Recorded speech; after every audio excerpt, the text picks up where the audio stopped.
Sono risorse, diciamo, recuperate dalla criminalità che vengono investite per tutelare i territori dalla criminalità. Direi che è proprio un fondo speciale del Ministero degli Interni e prende vita per la prima volta in Italia, proprio qui oggi in Veneto. Con la firma del protocollo tra il ministro Piantedosi e il governatore Zaia per contrastare la criminalità in Veneto e aumentare i controlli sul territorio regionale.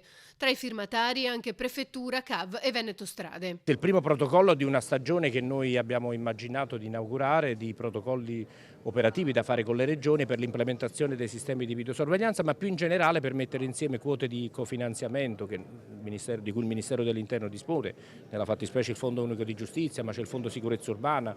Noi abbiamo già destinato anche altre risorse e altre ne destineremo a una regione come il Veneto.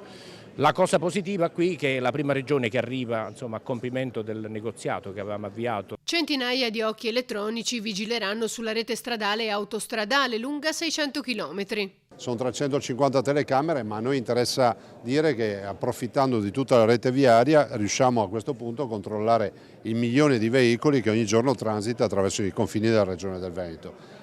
Telecamere intelligenti con intelligenza artificiale che leggeranno le targhe, manderanno gli alert rispetto alle auto che sono già segnalate e poi non dimentichiamoci che comunque in tutto questo contesto l'efficacia di intervenire velocemente nel rintracciare criminali che magari sono ricercati. L'operazione è finanziata dal Ministero con un investimento di 3 milioni di euro, cui se ne potrebbero aggiungere altri in futuro.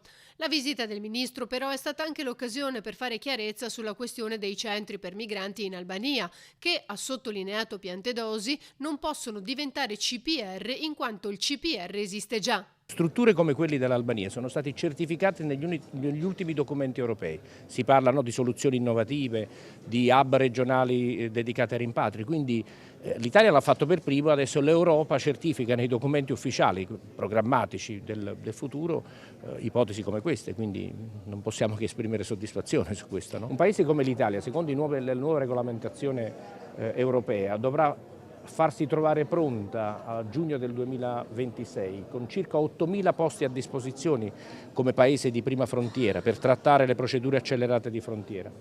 Quindi dal punto di vista della complessiva funzionalità i tempi saranno dettati, io credo già nei prossimi mesi.